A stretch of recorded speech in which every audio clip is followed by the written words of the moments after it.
All right, now it's time to give you a quick look at today's business headlines. And for a little help with that, let's bring in business and markets analyst and Newsmax contributor, Seth Denson. Good morning, Seth. Hey, good morning, Alex. All right, well, this week's markets ended in the green on Friday with the Dow gaining 274 points, NASDAQ, S&P also landing in positive territory.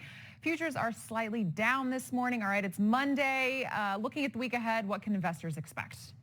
Yeah, it's going to be hopefully a relatively slow week in the market, or we should say an easier week in the market. Not a lot going on, no earnings reports. It would be interesting to see. Boeing is down about 6% this morning on news of a passenger jetliner crash overnight in China. That's bringing the futures down. Oil prices are up, but gas prices have eased a little bit. Energy stocks are going to do well this week. Nothing big going on with the Fed, although there will be some speeches given this week. Fed Chair Jerome Powell today, for example, is going to be speaking to the National Association of Business Economics. It'll be interesting to hear his tone, but given the market's reaction last week to the Fed rise, I think that we will see them take a more aggressive tone going forward. Okay, well, you mentioned gas prices. The national gas price is dipping slowly at $4.25. Now, that's 8 cents down from a week ago. All right, how can we get these sky-high prices under control? And that's also considering that cutting off Russian oil is actually expected to raise prices even more, Seth.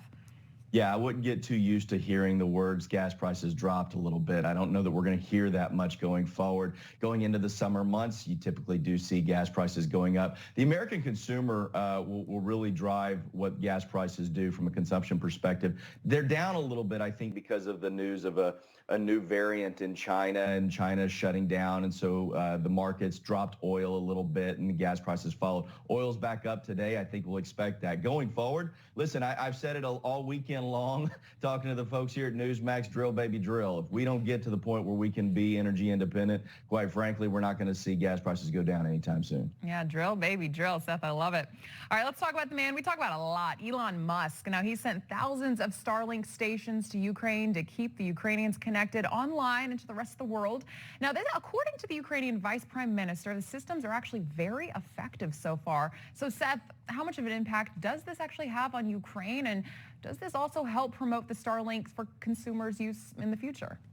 Yeah, it really does. Listen, this Starlink technology is fantastic. I mean, this idea that we can have high-speed internet really anywhere based on satellites is just fantastic. It's really going to help bring broadband to the world, specifically in Ukraine. I mean, listen, when you're undergoing the conflict that they're going, communication and information is so important. Loneliness could be the killer of really the emotional strength of the Ukrainian people. So the ability to continue to communicate, to have the Ukrainian government, Zelensky, to let them know that they're not alone, that's going to be huge in this ongoing conflict. And kudos to Elon Musk for helping make that happen.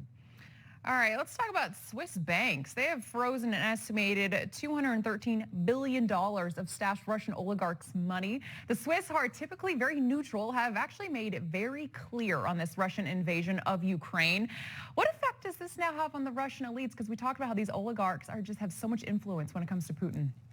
Well, they do, but my understanding is that Putin's pretty much keeping them at arm's length because he knows what they're probably going to say. I mean, can you imagine this? I mean, you're showing the images of these ships and some of these. I just want 1 hour on one of these boats to see what it's like. But I mean, to live the life of luxury. I mean, I know what I feel like if maybe I'm out of Doritos nacho cheese chips. But these guys have literally had everything taken away from them. They can't use their bank accounts. They can't use their credit cards. They can't really use anything. That's not a life not worth living in these guys' minds. So it'll be interesting to see if they can get to Putin, and if they do, if they can influence him. But right now, I don't feel optimistic about it. Very interesting. All right, Seth, as always, thank you so much for joining us this morning. Thanks so much.